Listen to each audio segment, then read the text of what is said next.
どうも皆さん、カイトです。ラストコマンドをご存知でしょうか？こちらは2022年10月25日に Steam でリリースされたゲームになります。早速スタンダードでクリアしたんですけど、緊迫感が半端ない弾幕系スネークシューティングでしたね。メトロイドバニアラビリビを手掛けたプレスピリット様とデベロッパーのノンストックゲームスタジオ様が共同開発したものですね。スネークゲームに弾幕をミックスさせた高難易度バトル、ステージを突破するのさえなかなかにハードだったんですけど、普通に面白かったです。今回はラストコマンドというおすすめ作品のジャンル、ストーリー、魅力を簡単に紹介します。またこの動画にはネタバレが含まれますのでご了承ください。では早速やっていきましょう。まずジャンルになるんですけど、スネーク×弾幕シューティング×ソウルライクになります。スネークっていうのは伸長するヘビを操作する俗に言うヘビゲームですね。動かしながらキャラクターと会話して情報を集めながらパズルステージを突破、弾幕を飛び交う戦闘アクションを駆使してクリアを目指す感じです。普通のスネークゲームとして違うのは、単純に動かして終わりではなくて、プログラムの世界をストーリーベースで行き来しながら解決していく感じです。操作としては調べる、ダッシュ、解析の3点が主軸で、調べるでのドキュメントや AI からの情報を集め、ダッシュを使ってのパズルギミック突破、解析を使っての戦闘時へのデータ攻撃ですね。主人公にバフをかけれるモジュールが結構重要で、アクティブモジュールは回数制限ありの必殺技でボスを倒した時などにもらえます。パッシブモジュールは主人公への身体強化バフですね。この辺りは若干ソウルライクっぽさを感じ取られます。戦闘では弾幕飛び交う中を避けながらランダムで生成されるデータを集めて体を伸長していき、解析で中央のハートにダメージを与えます。これが 100% になった瞬間にダッシュで破壊するという繰り返しです。こちらが体力ゲージで、こちらが必殺技ゲージ、これがダッシュ回数で、これが選択している必殺技です。そして右上が敵の体力ゲージになります。チェックポイントの位置まで削ると、途中でデスをしてしまった場合でもそこから3回までスタートが可能です。倒した瞬間に戦闘ログで評価もされるので、やめたい方は必須ですね。ささっと説明するとこんな感じです。次にストーリーなんですけど、人類が消えた世界でプログラムたちの物語を描いている作品であり、あるサーバーで目覚めたクローラー型プログラム Python は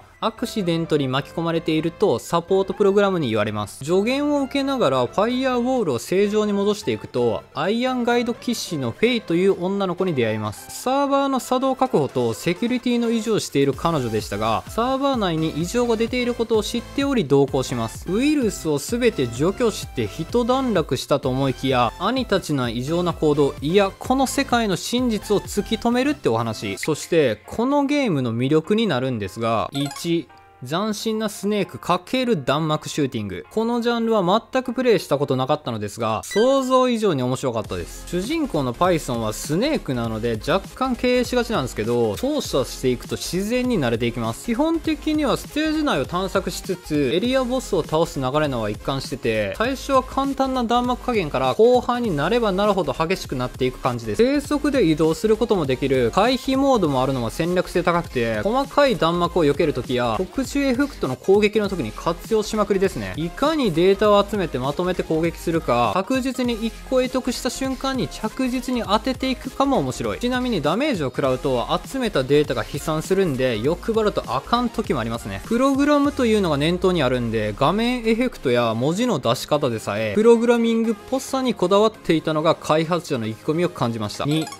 キャラクターのフォルムがとにかくいい。最初に出会うフェイちゃんをはじめ、兄であるベディビエール、おじいちゃんの原発、明らかに敵の千辺から12秒大好きフォルム、動作はテンション上がりました。ところどころで日本語が若干怪しいところはありましたが、喋り方の雰囲気は伝わります。道中の癒しでアネストってキャラがいるんですけど、どんどんおかしくなっていくのはプレイしてからのお楽しみ。3、難易度がスタンダードでも非常に高い。中盤以降から感じたのは、このゲームをクリアできるかわからねえって思いましたね。難易度はビギナー、スタンダード、チャレンジ、ナイトメアの4種類なんですけど、ススタンダードでも普通に難しかったです。特にラスボスに関しては幾度となくビギナーにしようか悩んだほどですね。ラビリビイズムが感じ取られるような弾幕加減が半端なく、特に同祖戦での緊迫感は心折れかけたぐらい強かった。画面上に文章が出た意味で行動パターンが変わる戦法や弾幕のネーミングでの対処などマジでせわしな戦闘が厄介でした。倒した時は誰もいない場所でよっしゃーって叫んだのは内緒の話。ストーリー重視でいきたい方はビギナーでプレイした方が絶対にいいです。4、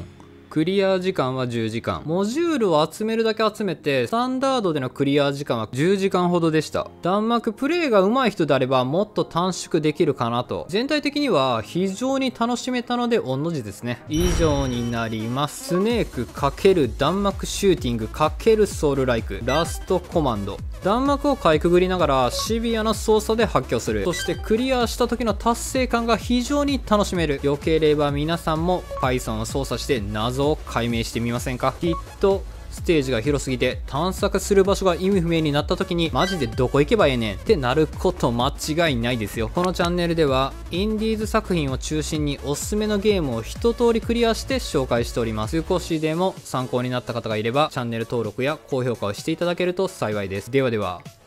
またの機会にカイトでした。